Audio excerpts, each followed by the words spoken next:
మొన్ననే మహారాష్ట్ర ఎన్నికల ఫలితాలు చూశాం.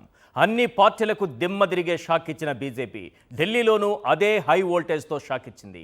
ఢిల్లీ గడ్డ మీద నుంచి దేశాన్ని పరిపాలిస్తున్న ఢిల్లీ పీఠం ఊరిస్తూ ఉసూరు అనిపిస్తుంటే ఈసారి కొట్టే దెబ్బ మామూలుగా ఉండకూడదు, దేశం మొత్తం దద్దరిల్లిపోవాలా అన్నట్లుగా బీజేపీ గ్రాండ్ విక్టరీ కొట్టింది. 27 ఏళ్ల సుదీర్ఘ కలను సాకారం చేసుకుంది. మొత్తం 70 అసెంబ్లీ స్థానాల్లో 48 సీట్లు గెలుచుకుంది. ఆమ్ ఆద్మీ పార్టీని 22 సీట్లకే పరిమితం చేసింది. ఇద్దరు మీద పడి కొట్టేసుకుంటుంటే మూడో వాడు ప్రేక్షకుడు అన్నట్లుగా కాంగ్రెస్ పరిస్థితి మారిపోయింది. 2015లో 0, 2020లో 0, 2025లో 0, ఇలా హ్యాట్రిక్ జీరోలతో దేశంలోనే ఒక చెత్త రికార్డును సొంతం చేసుకుంది. ఆప్ అధికారం కోల్పోవడం కాదు, ఆ పార్టీ అధినేత మాజీ సీఎం కేజ్రీవాల్ కూడా ఓటమి పాలు కావడం ఆ పార్టీకి దెబ్బ మీద దెబ్బన్నట్లుగా మారింది. లిక్కర్ స్కామ్లో ఆరోపణలు ఎదుర్కొని జైలుకెళ్లిన కేజ్రీవాల్, సిసోడియా, సత్యేంద్ర జైన్ ఈ ముగ్గురు ఓటమి పాలయ్యారు. ఢిల్లీ పీఠంపై కాషాయ జెండా రెపరెపలు దేశం మొత్తానికి ఎలాంటి సంకేతాలు పంపుతున్నాయి? కాంగ్రెస్ కు మింగుడు పడని విధంగా సొంతంగా ఎత్తులు వేస్తున్న కేజ్రీవాల్ ఇండియా కూటమిపై ఎలాంటి ప్రభావం చూపుతున్నారు? హ్యాట్రిక్ పరాజయాల తర్వాతైనా కాంగ్రెస్ పార్టీ గుణపాఠం నేర్చుకుంటుందా? ఇలాంటి ప్రశ్నల మధ్య మరో 10 ప్రశ్నలు ప్రధానంగా వినిపిస్తున్నాయి. అవేంటో ఒక్కసారి మనం స్క్రీన్ పైన చూద్దాం. క్వశ్చన్ నెంబర్ 1, 27 ఏళ్ల సుదీర్ఘ విరామం తరువాత ఢిల్లీ పీఠం దద్దరిల్లేలా కాషాయం విజయం వెనుక దాగున్న రహస్యమేంటి?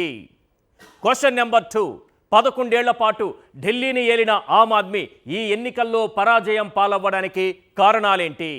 క్వశ్చన్ నెంబర్ 3, 0, 0, 0 వరుసగా 3 ఎన్నికల్లో కనీసం ఖాతా తెరవలేని దుస్థితికి కాంగ్రెస్ ఎందుకు పడిపోయింది?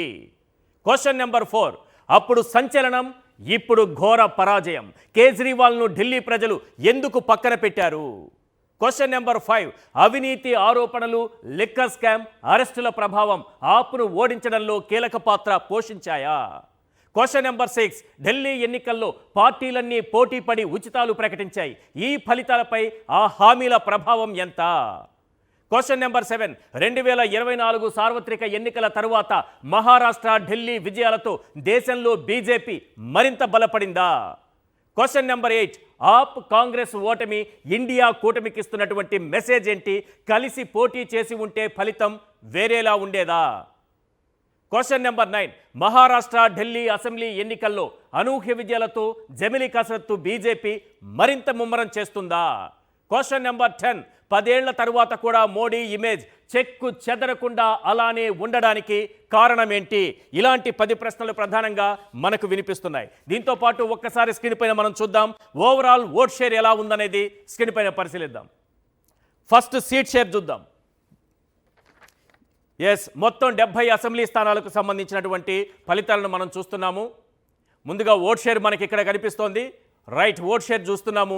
బీజేపీ 45.6% ఓట్ షేర్ సాధించింది. ఆప్ 43.6%. కేవలం ఇద్దరి మధ్య 2% మాత్రమే కనిపిస్తోంది. కానీ సీట్ల విషయానికి వస్తే బీజేపీ 48 సీట్లు, ఆప్ 22 సీట్లు గెలుచుకున్న పరిస్థితి కనిపిస్తోంది. ఇక కాంగ్రెస్ పార్టీ కేవలం 6.4% మాత్రమే ఓట్ షేర్ సాధించింది. నెక్స్ట్ ఒకసారి సీట్ షేర్. రైట్, మనం చూస్తున్నాం సీట్ షేర్. మొత్తం 70 స్థానాలకు గాను బీజేపీ 48 స్థానాల్లో విజయం సాధించింది. ఆప్ 22 స్థానాల్లో విజయం సాధించింది. కాంగ్రెస్ పార్టీ 0 మాత్రమే ఇక్కడ కనిపిస్తోంది. రైట్, నెక్స్ట్ ఒకసారి చూద్దాం. Key candidates win and loss, ఎవరెవరు విజయం సాధించారు, ఎవరు ఓడిపోయారు? ముఖ్యంగా ఇక్కడ ఆప్కు సంబంధించి మొన్నటి వరకు అధికారంలో ఉంది కాబట్టి ఆప్కు సంబంధించి మాజీ ముఖ్యమంత్రి కేజ్రీవాల్, ప్రస్తుత ముఖ్యమంత్రిగా ఉన్నటువంటి అతిషి మార్లెనా, అలాగే మనీష్ సిసోడియా ఉప ముఖ్యమంత్రిగా పనిచేశారు, సత్యేంద్ర జైన్ మంత్రిగా పనిచేశారు. వీళ్ళ నలుగురు సంబంధించినటువంటి ఫలితాలను మనం స్క్రీన్ పైన చూస్తున్నాం. న్యూఢిల్లీ నుంచి అరవింద్ కేజ్రీవాల్ పోటీ చేశారు, పర్వేష్ వర్మ చేతిలో ఓటమి పాలయ్యారు. అతిషి మార్లెనా కల్కాజీ నుంచి పోటీ చేశారు, రమేష్ బిద్రుపై విజయం సాధించారు. ఇక మనీష్ సిసోడియా జంగ్పురా నుంచి పోటీ చేశారు, తర్వీందర్ సింగ్ చేతిలో ఓటమి పాలయ్యారు. అలాగే సత్యేంద్ర జైన్ కూడా షాకూర్ బస్తీలో కర్నైల్ సింగ్ నుంచి పోటీని ఎదుర్కొన్నారు, ఓటమి పాలయ్యారు. ముఖ్యంగా ఈ నలుగురు కూడా చాలా ప్రధానమైనటువంటి నాయకులుగా మనకు కనిపిస్తున్నారు. ఇందులో ప్రస్తుత ముఖ్యమంత్రిగా పనిచేసినటువంటి అతిశీని పక్కన పెడితే అరవింద్ కేజ్రీవాల్, మనీష్ సిసోడియా, సత్యేంద్ర జైన్ ముగ్గురు కూడా జైలుకి వెళ్ళినటువంటి నేతలు, అవినీతి ఆరోపణలు ఎదుర్కొన్నటువంటి నేతలు. ఈ ముగ్గురు కూడా ఓటమి పాలయ్యారు. రైట్, ఒక్కసారి 2013 నుంచి ఇప్పటి వరకు 2013, 15, 20, 25 ఎన్నికలకు సంబంధించినటువంటి ఓట్ షేర్ ట్రెండ్స్ ఏ రకంగా ఉన్నాయో ఒక్కసారి స్క్రీన్ పైన చూద్దాం. ఫైనల్గా రైట్, మనం చూస్తున్నాం కాషాయం రంగులో మనకు కనిపిస్తోంది బీజేపీ, అలాగే ఆప్ బ్లూ కలర్లో కనిపిస్తోంది. ఇక్కడ మనం చూస్తున్నాం కాంగ్రెస్ పార్టీని కూడా చూస్తున్నాం. రైట్, ఈ మూడు పార్టీలను ఒక్కసారి పరిశీలిస్తే ముందుగా బీజేపీని ఒక్కసారి చూడండి. 2013లో 33.3% ఓట్ షేర్ సాధించినటువంటి బీజేపీ, ఆ తర్వాత 32.3%, ఆ తర్వాత 38.7% 2020లో, ఇప్పుడు 45.61% ఓట్ షేర్ను సాధించింది బీజేపీ. ఇక ఆప్ ఎలా కనిపిస్తోంది చూడండి.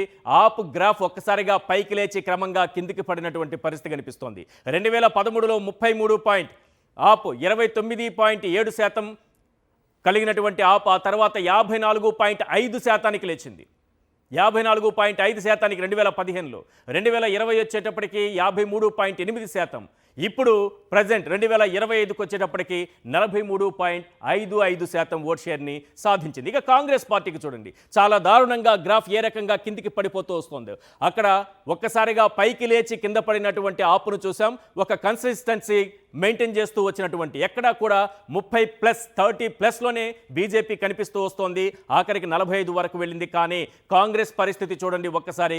కాంగ్రెస్ 2013లో 24.7% ఓట్ షేర్ సాధించి 2015 కల్లా వెంటనే 9.7%కి పడిపోయింది. 2020కి వచ్చేటప్పటికి 4.3%కి పడిపోయింది.